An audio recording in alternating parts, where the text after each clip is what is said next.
جادوگر اپنے جادو کے علم کے اندر ماہر ہونے کے لیے بڑے سے بڑا گناہ بھی کر بیٹھتے ہیں۔ بعض جادوگر ایسے ہیں جو اپنی بیٹی اور ماں کے ساتھ بھی بدکاری کرتے ہیں تاکہ جتنا بڑا کفر ہوگا، شیطان کی جتنی ڈیمانڈ پوری ہوگی، اتنا ہی زیادہ ان کا کاروبار چلے گا۔ کچھ غیر مفہوم آواز کے اندر منہ سے چیخیں نکالتے ہیں، آوازیں نکالتے ہیں، ایسے جملے نکالتے ہیں جو آپ کو سمجھ نہیں آتے۔ وہ شیطان کو راضی کرنے کے لیے اس کی عبادت کے جملے ہیں جو وہ پڑھاتا ہے، وہ آپ کو سناتے ہیں۔ وہ آپ کے سامنے اونچی آواز میں قرآن نہیں پڑھیں گے، وہ چیخیں گے، چلائیں گے، الٹی سیدھی حرکتیں کریں گے اور سمجھیں گے جس کا علاج ہو رہا ہے۔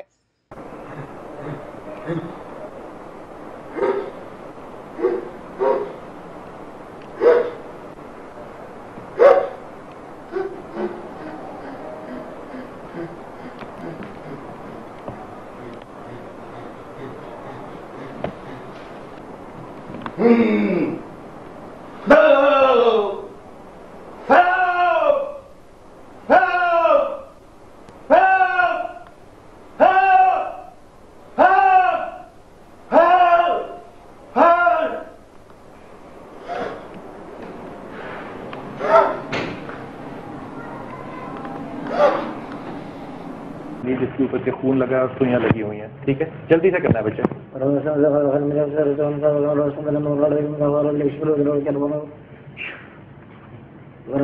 کچھ نہیں ہوا۔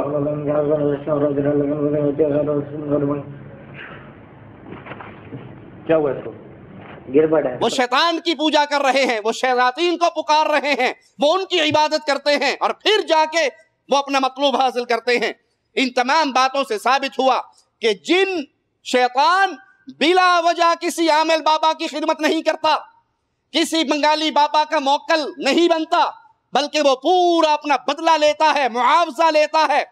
جو کام اگر جادوگروں کو راضی کرنے کے لیے کرتا ہے تو اس کے بدلے انہیں وادی ایمان سے نکال کر پہلے وادی کفر میں داخل کرتا ہے۔ اور اگر جادوگر شیطان کی اطاعت سے ہاتھ کھینچتا ہے تو وہ عامل بابا کی خدمت سے ہاتھ کھینچ لیتے ہیں۔ جادوگر اور شیطان دو ایسے دوست ہیں جو اللہ تعالیٰ کی نافرمانی پر اتفاق کر چکے ہیں۔ جادوگر بھی اللہ کی نافرمانی کرنے والا اور شیطان بھی اللہ کی نافرمانی کرنے والا۔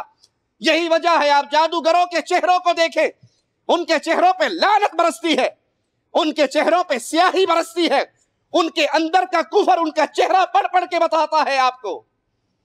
وہ نماز سے دور، وہ ذکر سے دور، وہ اللہ کی یاد سے دور، وہ اللہ پر ایمان سے دور، کفر کی وجہ سے ان کا چہرہ سیاہ ہو چکا ہوتا ہے، لعنت برستی ہے ان کے چہرے پر۔ اپنے دامن کو ان جادوگروں سے بچائیے۔ یہ بیماری جو خاص طور پہ ہمارے ملکوں کے اندر وبا کی صورت میں پھیل چکی ہے، انتقام لینے کے لیے جادو، بدلہ لینے کے لیے جادو، تکلیف دینے کے لیے جادو۔